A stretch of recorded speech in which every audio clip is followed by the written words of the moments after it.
1962 Gaza മുനമ്പിലെ Khan Younis അഭയാർത്ഥി ക്യാമ്പിലാണ് Yahya Sinwar ജനിച്ചത്. അദ്ദേഹത്തിന്റെ കുടുംബം യഥാർത്ഥത്തിൽ ഇപ്പോൾ ഇസ്രായേലിലുള്ള ബെയ്റ്റ് ദാരാസ് പട്ടണത്തിൽ നിന്നുള്ളവരായിരുന്നു. 1980കളിൽ കൗമാരപ്രായത്തിൽ തന്നെ സിൻവാർ ഹമാസുമായി ബന്ധപ്പെട്ടു. അക്കാലത്ത് ഷെയ്ഖ് അഹമ്മദ് യാസിനും അബ്ദുൽ അസീസ് അൽ റാൻഡിസിയും ചേർന്ന് 1987 സ്ഥാപിച്ച താരതമ്യേന പുതിയ സംഘടനയായിരുന്നു ഹമാസ്. 1980കളുടെ അവസാനത്തിലും 90കളുടെ തുടക്കത്തിലും ഹമാസിന്റെ സൈനിക വിഭാഗമായ ഇസ് അദ്ദിൻ അൽ ഗസാം ബ്രിഗേഡിൽ സിൻവാർ ഉൾപ്പെട്ടിരുന്നു. അദ്ദേഹം വളരെ പെട്ടെന്ന് തന്നെ ഉയർന്ന റാങ്കിലേക്ക് എത്തപ്പെടുകയായിരുന്നു. ഗ്രൂപ്പിന്റെ ഉന്നത സൈനിക കമാൻഡർമാരിൽ ഒരാളായി. 1994 ഹമാസിന്റെ പ്രവർത്തനങ്ങളിൽ പങ്കുവഹിച്ചതിന് സിൻവാറിനെ ഇസ്രായേൽ അധികൃതർ അറസ്റ്റ് ചെയ്യുകയും 4 ജീവപര്യന്തം തടവിന് ശിക്ഷിക്കുകയും ചെയ്തു.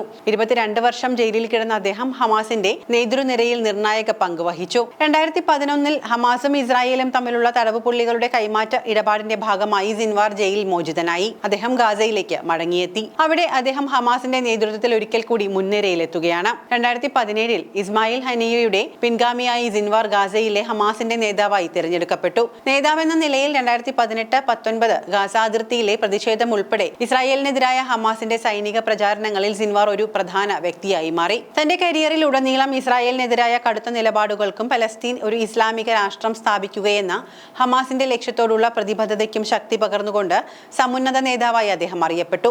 ഹമാസിന്റെ തീവ്രവാദ പ്രവർത്തനങ്ങളിൽ പങ്കുവഹിച്ചു എന്ന കാരണം കാണിച്ച് അമേരിക്കയും യൂറോപ്യൻ യൂണിയനും ഉൾപ്പെടെ നിരവധി രാജ്യങ്ങൾ അദ്ദേഹത്തിന് വിലക്കും ഏർപ്പെടുത്തിയിട്ടുണ്ട്. യഹ്യ സിൻവാറിന്റെ കഥ സങ്കീർണവും വിവാദവും നിറഞ്ഞതുമാണ്.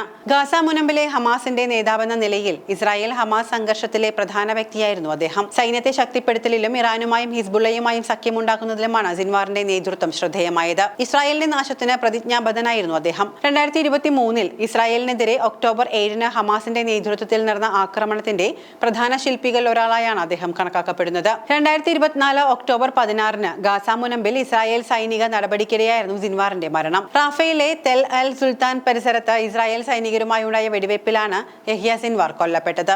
ഇസ്രായേലി സൈന്യം സിൻവാറിനായി തെരച്ചിൽ നടത്തുകയായിരുന്നു.